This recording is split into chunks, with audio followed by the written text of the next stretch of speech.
सच्चिदानन्दरूपाय विश्वोत्पत्त्यादिहेतवे तापत्रये विनाशाय श्रीकृष्णाय वयं नमः। गृहेष्वाभिसतां चापि पुनसां कुशलकर्मणां मदवार्ता यातयामानां न बंधाय ग्रहामत्तः। श्री भागवत जी के चतुर्थ स्कंध के 30वें अध्याय के श्लोक 16 नंबर श्लोक में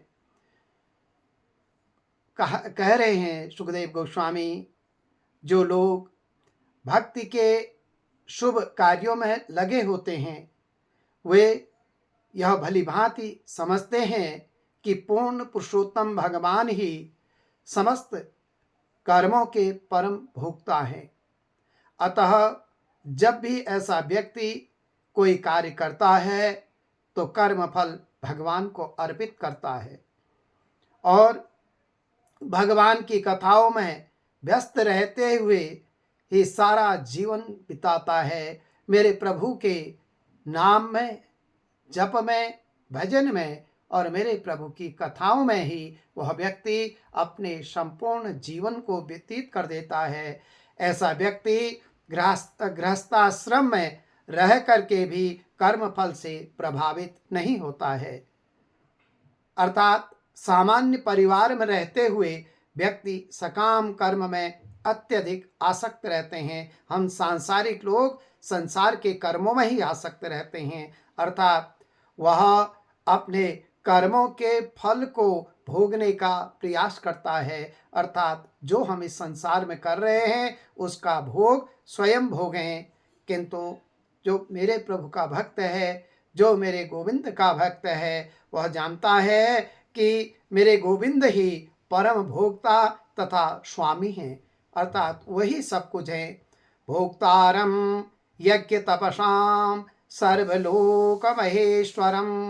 अतः भक्त अपने को किसी भी व्यापार का स्वामी नहीं समझता है, वह सदा प्रभु को ही अपना सर्वस्व मानता है, मेरे परमात्मा को ही सर्वस्व मानता है।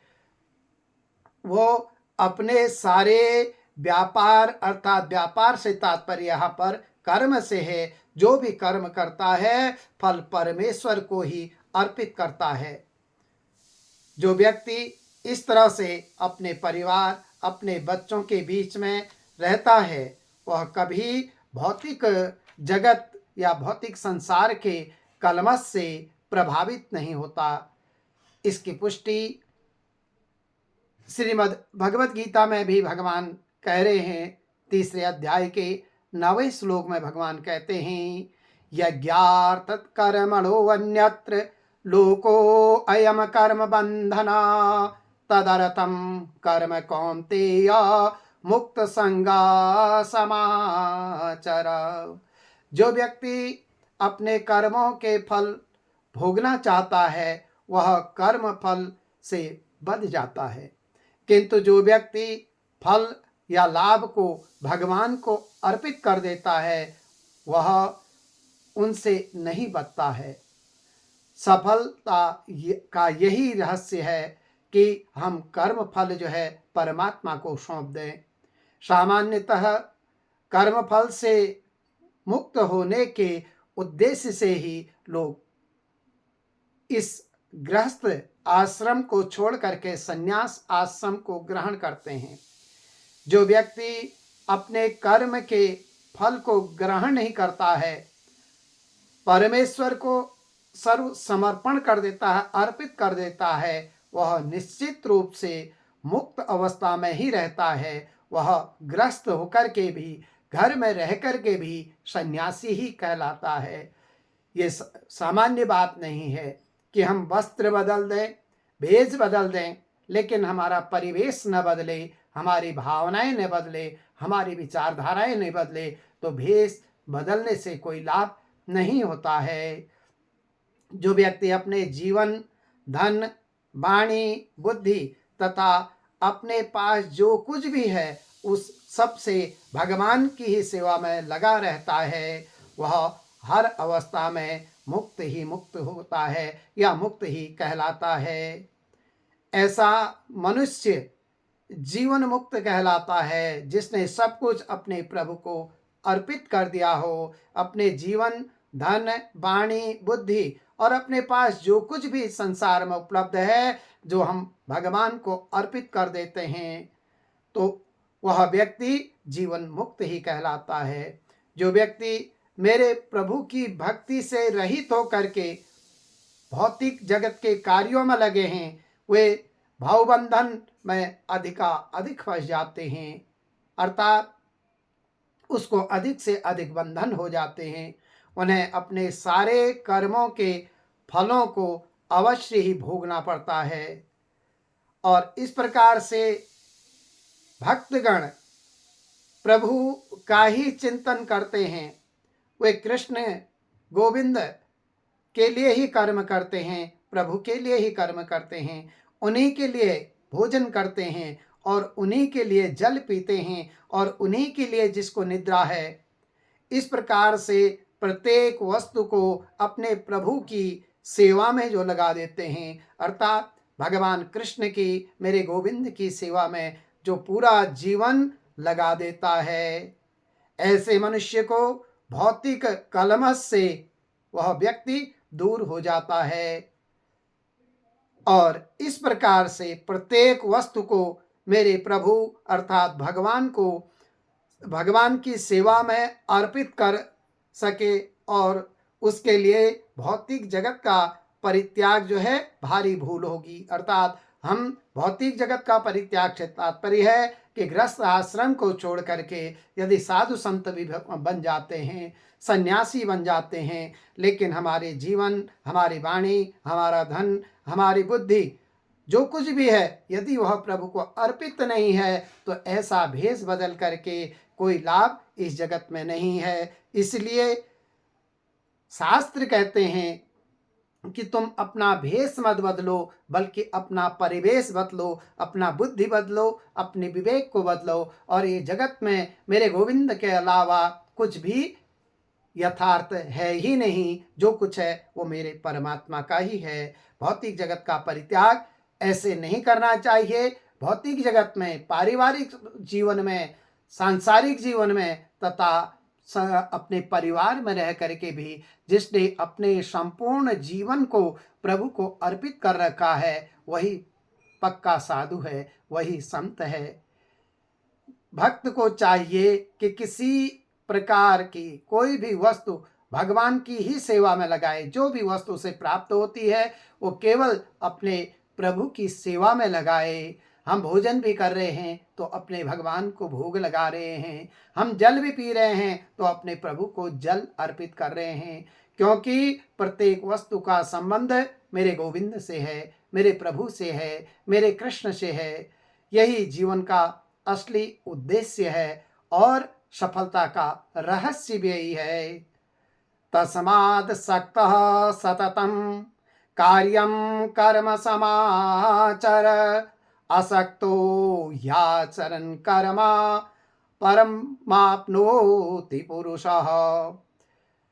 भगवद गीता के 3 अध्याय के 19वें श्लोक में भगवान कह रहे हैं, इसलिए कर्म फल में अनासक्त भाव से कर्तव्य की भांति कर्म जो व्यक्ति इस जगत में करता है, क्योंकि अनासक्त होकर के किया गया कर्म जो है वह लक्ष्य प्राप्ति करा देता है। अर्थात जीव का लक्ष्य एक ही इस संसार में है कि हमारा मनुष्य के रूप में हमको ये शरीर प्राप्त हुआ है, तो इस शरीर के द्वारा ऐसी भक्ति की जाए कि मेरा प्रभु, मेरा परमात्मा, मेरा गोविंद जो है मुझे प्राप्त हो जाए। तो इस प्रकार से कहते हैं, नव्यवत हृदये जज्ञो ब्रह्म एतत् ब्रह्मवादिभिः, न मुह्यन्ति न शोचन्ति न हृष्यन्ति यतो गताः। तो 20वें श्लोक में कह रहे हैं कि सदैव भक्ति कार्यों में संलग्न रहकर भक्तजन अपने आप को ताजा तथा अपने कार्यों में सदैव नवीन अर्थात नया अनुभव करते हैं। जो लोग भक्ति के मार्ग में लगे हैं, जो नित्य प्रभु का भजन करते हैं, जप करते हैं, ध्यान करते हैं, प्रभु का निरंतर पाठ करते हैं, तो वह अपने जीवन को प्रतिदिन नया नया अनुभव करते हैं। उनको पुराना कुछ लगता ही नहीं है। भक्त के हृदय के भीतर सर्वज्ञाता परमात्मा प्रत्येक वस्तु को अधिक नया बनाया रखता है। ऐसे मेरे प्रभु की उसके ऊपर कृपा हो जाती है। परम सत्य के पक्षधर ब्रह्मवादी उसे ब्रह्मभूत कहते हैं, अर्थात तो क्या हो जाता है, ब्रह्मीभूत हो जाता है। ऐसी ब्रह्मभूत अर्थात मुक्त अवस्था में मनुष्य कभी मोहग्रस्त नहीं होता है। उसके सामने सोना और मिट्टी बराबर हो जाता है। नहीं वह पश्चाताप करता है और नहीं वृथा हर्षित होता है, अर्थात उसको सुख से कोई हर्षित नहीं, दुख से कोई पश्चाताप नहीं होता है। यह ब्रह्मभूत अवस्था के कारण ही होता है। जब हम सब कुछ अपने प्रभु को समर्पित कर देते हैं, तब ये भाव हमारे अंदर आता है। इसलिए ये जीवन अपने प्रभु को समर्पित करके मनुष्य को जीना चाहिए। भक्त अपने अंतःकरण में स्थित जो परमात्मा है, जो भगवान है, उसके द्वारा अनेक प्रकार से भक्ति में अग्रसर होने के लिए प्रेरित होता है। भक्त न तो कभी उबने का अनुभव करता है और न ही अपने को निष्क्रिय अवस्था में समझता है। भौतिक जगत में यदि कोई किसी के नाम को बार बार पुकारे तो वह कुछ मिनटों में ही उब जाता है, लेकिन मेरे गोविंद के नामों का जब हम जप करते हैं, बार बार एक माला नहीं हजारों माला एक दिन में जप करते हैं, लेकिन नित्य निरंतर जो है कभी हमको कोई थकान महसूस नहीं होती है। अहरनिश थके बिना हम अपने गोविंद का जप करते हैं। यही तो भगवान के नाम की महिमा है, यही तो प्रभु के नाम की महिमा है। और भगवान कहते हैं कि वो प्रत्येक व्यक्ति के अंतःकरण में स्थित हैं और स्मरण तथा विस्मरण में जीव की सहायता करते हैं, अर्थात जो भगवान के भक्त हैं उनकी स्मृति बढ़ती है और संसार की विस्मृति होती है। लेकिन जो अभक्त हैं उन्हें ईश्वर की विस्मृति होती है और संसार की स्मृति होती है। तो भगवान कह रहे हैं, तेषां सतति उक्तानां भजतां प्रीतिपूर्वकं ददामि बुद्धियोगं तं येन मामुपयान्ति ते। तो 10वें अध्याय के गीता के 10वें श्लोक में कह रहे हैं कि जो मुझ में निरंतर श्रद्धा रखते हैं और प्रेम पूर्वक मेरी पूजा करते हैं, उन्हें मैं बुद्धि प्रदान करता हूँ जिसे वे मेरे पास आ सकते हैं।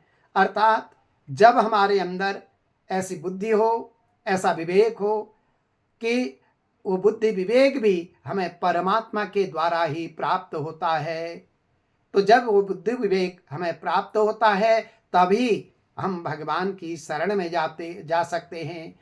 अन्यथा इस माया के संसार में अहर्निश लगे रहते हैं, दिन रात हम सांसारिक कार्यों में लगे ही रहते हैं। यहाँ तक कि मनुष्य ये कहता है कि मुझे मरने की भी फुर्सत नहीं है, मैं न मंदिर जा सकता हूँ, न मैं कथा सुन सकता हूँ, न प्रभु का भजन कर सकता हूँ, न जप कर सकता हूँ, न तप कर सकता हूँ, न ध्यान कर सकता हूँ।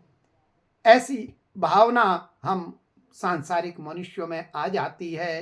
तो इसका कारण क्या है कि हम अपने हृदय में जो परमात्मा स्थित है, जो प्रभु हमारे हृदय में स्थित है, उसका हमें विस्मरण रहता है। हम कभी भी उन प्रभु का स्मरण नहीं करते हैं।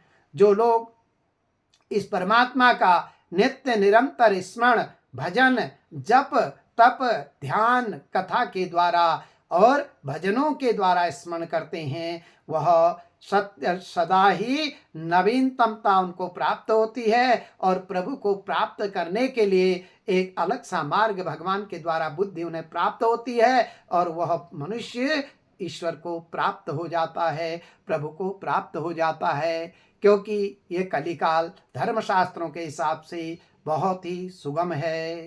कलयुग केवल नाम आधारा, सुमिरी सुमिरी नर उतरे हूँ पारा। कलयुग केवल नाम आधारा, सुमिरी सुमिरी नर उतरे हूँ पारा। कलयुग तो महाराज नाम का आधार है। यदि नित्य निरंतर जप करो, मेरा परमात्मा जो हृदय में स्थित है और प्रसन्न हो जाता है, हमारे बुद्धि को, मन को और हमारे विवेक को संसार के कलमश से हटा करके अपने मार्ग की ओर को मोड़ देता है। यही भक्ति का आधार है और यही भागवत जी की कथा का अमृत है।